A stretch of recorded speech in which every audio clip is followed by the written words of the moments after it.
Well, hello Bame Farm fans. It is incredibly windy today. You can kind of see the yucca leaves moving over here. So, what does that mean? Well, it's almost like March. It's very windy. Very, very windy. You can see the trees moving because we had a bunch of rain yesterday. It's, I don't know, it's probably almost 60 degrees. And because it rained all day yesterday, I didn't get pictures of all this lovely stuff that I got at an auction yesterday. Some things are more stuff and some things are more useful. Like I bought the planter trailer, which was convenient so I could haul everything home on. It's not why I bought the planter trailer. We'll come up here and look at the serial tag. There's a Donahue planter trailer. I'll get up close here. Hopefully you can see that. It's a Donahue made out in Kansas.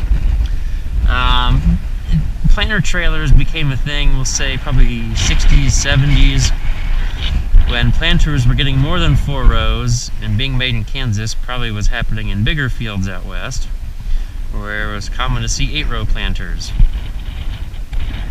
And that was treacherous to take down the road, so they came up with planter trailers, for which you can undo this bolt, this chain will flip over, and then you pull out this pin, and that pin, and 2 pins on the other side. Flip that down, it locks. There's little notches in the back of the hub. So the little block here latches into the hub, locks the tires, and you can drive away. Now, unfortunately, yesterday, I didn't, well, the weather was terrible, and I didn't have anybody to shoot video, and I hate imposing on people to hold the camera for me or something. Plus, it was really rainy and wet. That probably helped bring some of this stuff home, because nobody wanted to stand out in the rain all day. But I had to reposition the trailer yesterday, because the wheels were all the way at the back, and I had to get them up here in the middle, because we pulled all this home with the Ranger. Yep. Unfortunately, I had to go to church this morning. It's a Sunday, so I unhooked the Ranger and left. But we made it home. It came home exactly as it sits. Nothing has changed. Exactly how I loaded it. So yeah, the trailer, we've discussed that. If anybody happens to have these 5-bolt rims, I should be looking at a set of those, because that's not fantastic. It's a little rusty around those holes. Oh, what else? Hey, look at this. This is feel-good chunks of iron that I thought I got a pretty okay steal on. 8 circles. I mean, half pieces, but there's enough pieces and whatnot to have 8 full circles. So 4 sets. Thought I got a pretty good deal on those. Don't remember how much these weigh, and I don't know if it's stamped on them. But I thought I got a pretty okay deal on that, because I thought I've seen these either 50 a circle. Somebody can tell me if I'm wrong, but I feel like 50 a circle is a very common going rate, and I'm fairly certain I got it for much less than $50 a circle. So I thought a pretty good deal. Now there's this big eyesore. This was at the very end of the sale, the 4-row cultivator. Other than a bit of fading, I don't even know if it's been used much. It's made by Miller. Haven't seen them around too often. Oh, yeah, might have to put new wood on this planter trailer, but, you know, if you saw the hay wagon building video, my uncle has a sawmill, and I'm sure he would be thrilled to help us out and cut some more ash up, which seems to if you soak it in used engine oil, it seems to last a good long time. So I got the weights. Now this was probably the best buy of the day. A bunch of chisel shanks. I didn't necessarily buy them for let's say the shank itself, but the chisel points. These were just turned over. Some of them haven't been turned yet. That end isn't even that worn. I got the whole pile of these things. There's like a dozen of them here for 10 bucks. A brand new chisel tip is 15s. Even if I get, one use out of one side, that's probably a few $100s in chisel points saved for a few seasons. More weights. Yep, just threw them on here instead of putting whole pallet on. Planter trailer. Oh, cultivator. Not sure about what's going to happen to this. I have somebody who's wanting me to rent their field that hasn't been farmed in 10 years, and they're a major proponent of having it done organically. I don't know if I'm ready for that yet, just because it's not close to home. It's 7 miles away, and it's always best to do experiments and brand new projects close to home where you can keep an eye on them. But at least this field isn't by the road, so nobody will see how horrendously it could go. Oh yeah, and I came home with this.